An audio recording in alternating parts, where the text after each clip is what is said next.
selfish sister planned her baby shower on my wedding day, thinking that everyone would side with her, but karma hit her hard as family chose my wedding over her. The incident happened a few days ago, and I am furious, which is why I've come here to vent. I have an older sister, Portia, 30F, who has severe main character energy, and it rubs me the wrong way in all possible ways. This has been the norm all her life, and all of mine, and I generally never objected or said anything because I've never been one to start conflict or drama.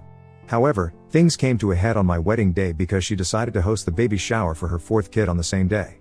Naturally, when I found out a few days before the wedding, I was very upset. I had made my family RSVP to the wedding date months in advance, so I knew this little coincidence, as she called it, was deliberate on her part. It just made me want to either rip my hair out, or hers. I had a nagging feeling that my family would choose to attend her baby shower over my wedding because that's how things have always operated in my family. She has been the golden child for as long as I can remember, and I have been the afterthought. I thought maybe this one day would be about me, but with her baby shower, I knew she was planning to steal even this day from me. Portia and I, 25F, do not have the best relationship. I would attribute it partly to how my parents raised us, but mostly to Portia's attitude and arrogance. Portia was an overachiever in school. She got good grades, played sports, and was generally liked by her teachers and peers. Mom and Dad were very proud of her. I, on the other hand, was just about average. I didn't excel in academics, but I wasn't bad either. I didn't have any meaningful hobbies, according to my parents, and all of this was amplified by the fact that I went to the same school as my sister. All my teachers and even the principal used to be quite astounded that Portia and I were sisters because I was quite unlike her, not just in attitude but also in capabilities. We were constantly compared, and I always fell short. My parents did not take my lack of skills well. Portia was the favorite child. She was pampered, spoiled, and anything she demanded was done because she was a bright kid. I was categorically told as a kid that I would get this treatment from my parents too if I became as good as Portia. I have a series of psychological issues with self-worth due to my childhood, and it has severely impacted the quality of my life. By the time I turned 13, I realized that I would never have a good and functional relationship with my family. I just accepted that as my reality and withdrew from the family. I kept mostly to myself, stayed in my room, and spent my hours doodling. That was my only real hobby, and nobody ever took it seriously. I was the extra member of the family, so to speak, always an afterthought, always left alone, always looked at with either disgust or contempt because I was not good enough for my parents. I was called a scribbler, and my mother even tore one of my sketch pads because I was busy scribbling instead of working hard and being a source of pride for the family like my sister. I knew then that no matter what I did, they wouldn't see me as who I was, only as a lesser version of Portia. And that no matter how hard I tried, I could never match up to her, and that I didn't want to either. So I just stopped interacting with them as much as I could. When I was 13, Portia left for college. And she changed. She was no longer the good girl our parents had raised. She still did well, no doubt about that, but she never answered their calls, didn't want to come back home, and blew through money like crazy. All of this took a toll on my parents, I guess, and they felt alone and isolated. They had lived the 18 years of their lives as parents to just one kid, and suddenly, that kid didn't want much to do with them. That was when their attention shifted to me. They tried to get closer to me and wanted to make a bond, but I didn't want anything to do with it. I had attuned myself to being alone, and all of this attention just stressed me out. It had taken me a long time to learn to live by myself, and I was not going to change it because my parents wanted to play happy families. This made them mad, and things got even worse for me. They were either yelling at me or taunting me all the time, and it became too much for me to handle. I somehow managed to make it past the next few years until I went to college. I have been very low contact with them ever since. I did a degree in animation, so I can say that all that doodling really paid off. I got a good job right out of college, and I'm doing quite well for myself. This is unlike what anyone, especially my parents and sister, expected of me, so that makes me feel even more smug about the entire thing.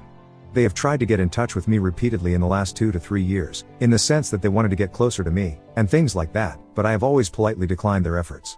I do not feel their need in my life anymore, and I am more than happy with the little family I have built for myself. I live with my fiancé Edward, 29M, and our cute dog Emma. I have friends, a social circle, and a great life, and I don't want them intruding in it. A couple of years ago, before I got my job, Portia got married. Obviously, I was not invited. This is also one of the reasons why I don't take their attempts to reconnect seriously. They did not care about me when I was just a student, and now that I am successful, they are trying to make amends and be family. I can see through their sick disguise, and I am not one to be fooled by it. I have a feeling they want to get back in touch only so they can mooch off me since Portia doesn't work. She got pregnant right after college, had a shotgun wedding, and has never had a penny to her name since. The family had always thought she would be the one bringing in the money, since she was the brilliant one, and that I would end up being a failure. Now that there is no prospect of her providing any money, they are trying to make amends so that I can be their cash cow. While my parents have been this way since I was born, my extended family is much better. My Aunt Rachel was kind of a mother figure to me growing up, and she has always called my parents out on their favoritism. Of course, these allegations were vehemently denied, but gradually, the entire extended family got to know the real picture of everything. They have supported my decision to stay low contact, and nobody really pressured me to build bridges with my family until a couple of months ago. Around 3 months ago, my mother had a very serious health scare. She was admitted to the hospital for weeks, and the diagnosis was tricky. Her quality of life has since been severely impacted, and the doctors have said that it is going to take a long time for her to return to how she was before, if that ever happens. This, according to my aunt, was a wake-up call for my mother, and the entire time she was in the hospital, she was sobbing for her baby, aka me. I wasn't told about her health issues immediately because we had been low to no contact for a few years now. But my aunt called me up a week after the incident to tell me that my mother was very sick and had a sort of realization that she had not treated me well. And ever since that day, my mother has only been crying, wanting to get back in touch with me, saying that she knows she is going to die soon and doesn't want that to happen before I give her a chance to be a good mother again. I had been conflicted about this because I knew deep down that the only reason my mother wanted to make amends was that she did not want to shoulder all that guilt for treating her own child poorly.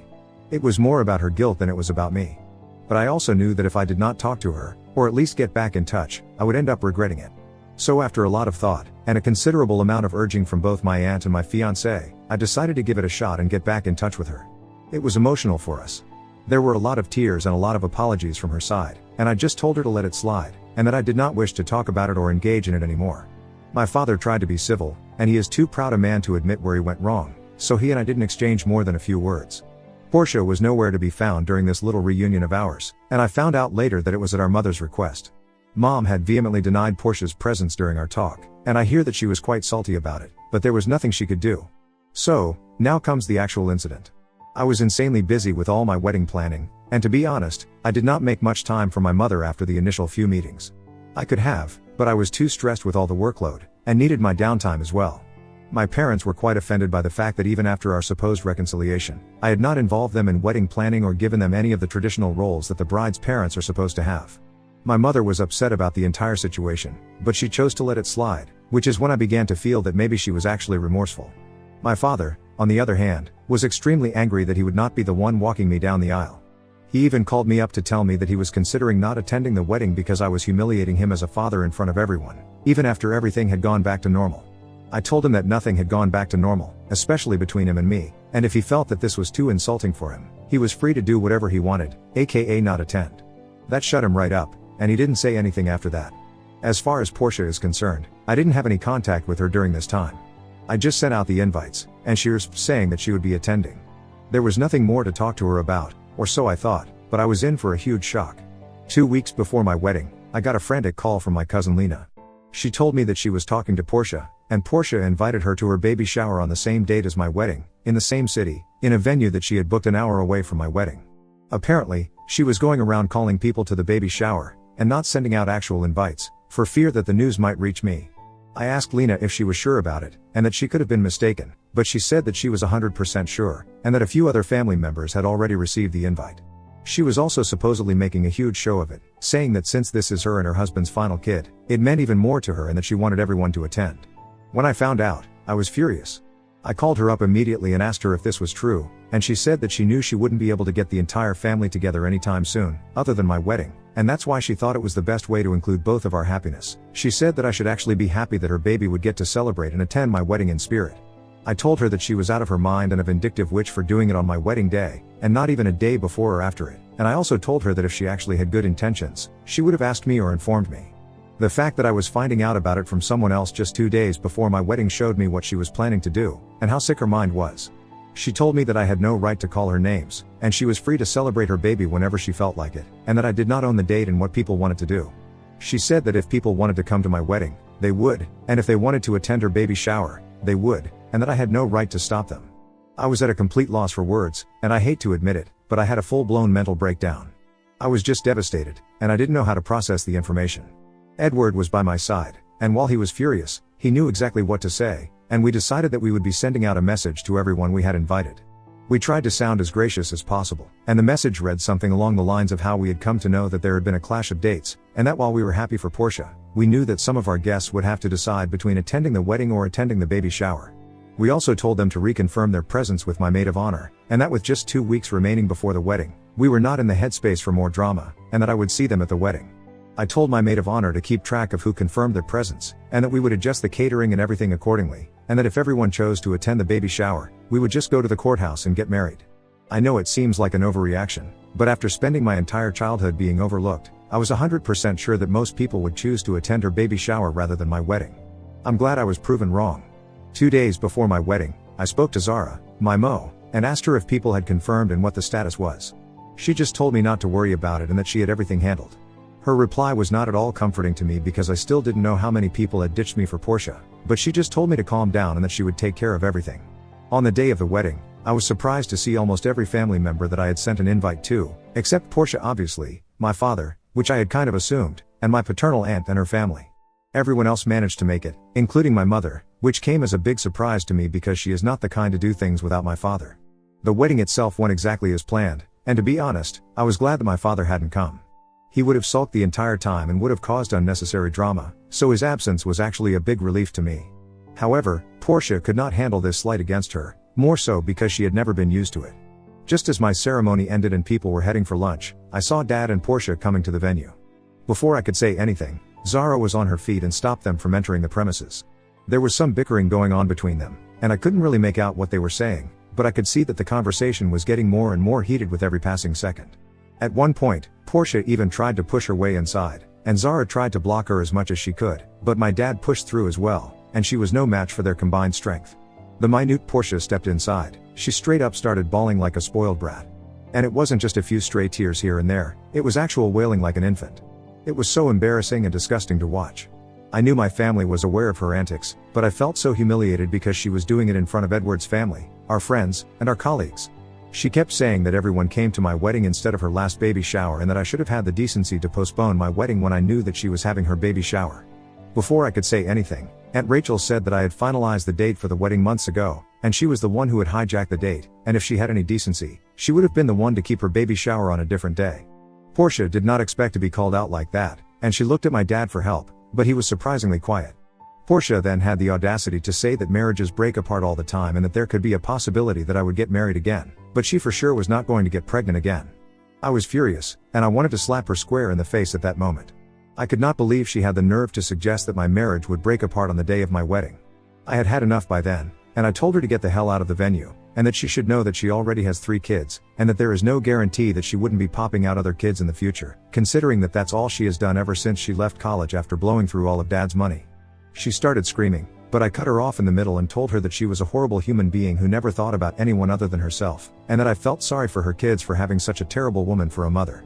That shut her up real fast, and she started crying again, but I had no patience for it, and Zara and another friend of mine literally dragged her out of the venue. By the time all this was over, I was shivering and crying, and she had ruined my day.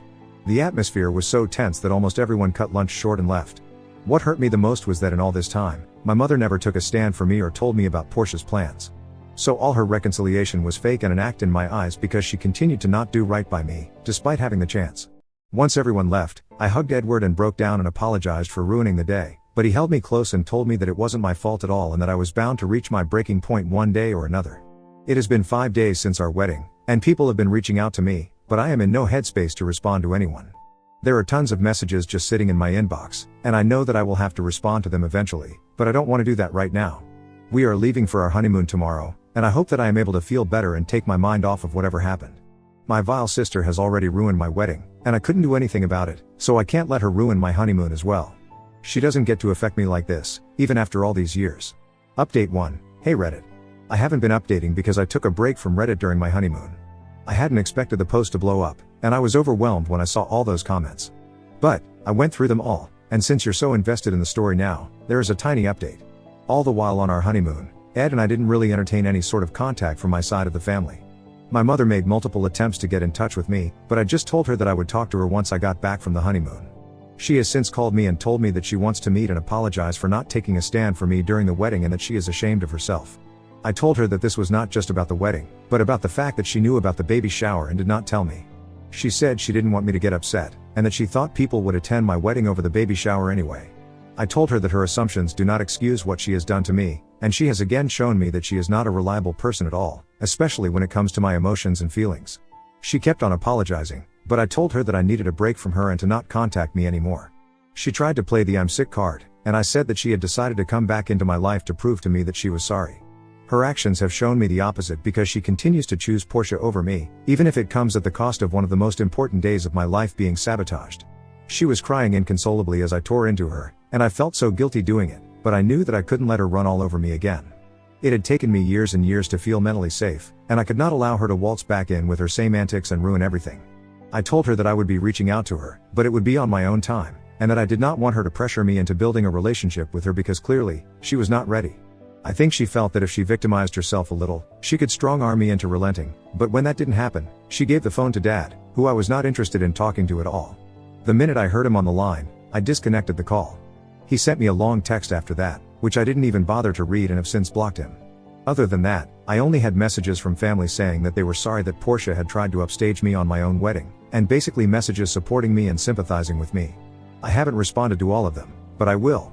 All in all, I feel much better about the entire ordeal, and I am glad I have cut my mother off again. I do not have the energy to deal with my parents, and I don't want them ruining the family I have built for myself. Update 2. I had thought that the drama was over, but clearly, that is not the case. Portia's husband, let's call him Jake, turned up at my house last evening. He looked pretty dejected, and I didn't have the heart to say no to him, so I called him inside. The first thing he did was apologize to me, saying that he had no idea Portia had been planning this. That was when I recalled that during the entire episode at my wedding, I did not see Jake. I asked him what he meant, and he said that he had actually planned a baby shower for Portia a week after my wedding, and she had insisted that the date be changed. She had also told him that I had not invited them, which is why she wanted to keep the baby shower on the same day as the wedding. He was not on board with it, and said that she shouldn't have been expecting an invitation anyway, since we have been estranged for a long time. He said that he never sought to clarify with me because he felt that me not inviting them was understandable, and that he would have been surprised if I had invited them. When he found out what had actually happened on the day, he was mortified, and it was only because my mother told him that he found out the truth. He said that he was extremely sorry and wanted to apologize on her behalf and asked us if he could do anything at all to make the entire situation better. I told him that he had no reason to apologize because he was not there, and that his wife was a grown woman who could take responsibility for her own actions. I said that she had to learn how to take accountability for her actions and that if the apology did not come from her, it did not mean anything. I told him that I had nothing against him, and that he seemed like a great guy, and I thanked him for reaching out. I think it was sweet of him to come and talk to us, but that still doesn't take away what his wife has done, and to be frank, even if she did apologize someday, I know that I will not forgive her.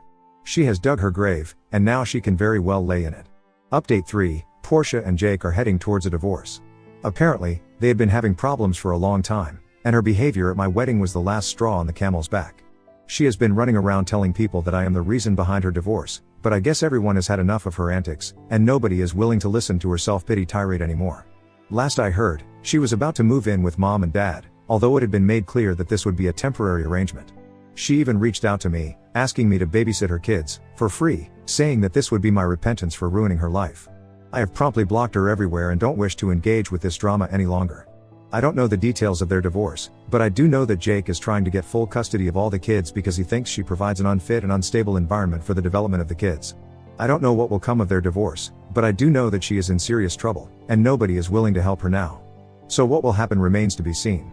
All I know is that I have completely bowed out of this entire chaos, and my family by extension. This is so much more trouble than they're worth, and I had a calm and peaceful life before they decided to get back in touch with me.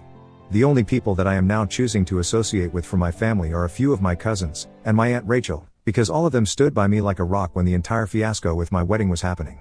I am beyond grateful to them for supporting me like they did. They are the only ones who deserve to be part of my life, and I'm going to be fiercely protective of my boundaries from now on. Thanks for joining me on this wild ride. If you loved this story, make sure to give the video a thumbs up and subscribe for more shocking tales of family drama and Reddit gold. Want to hear another crazy story? Click the video right here. Until next time, stay curious.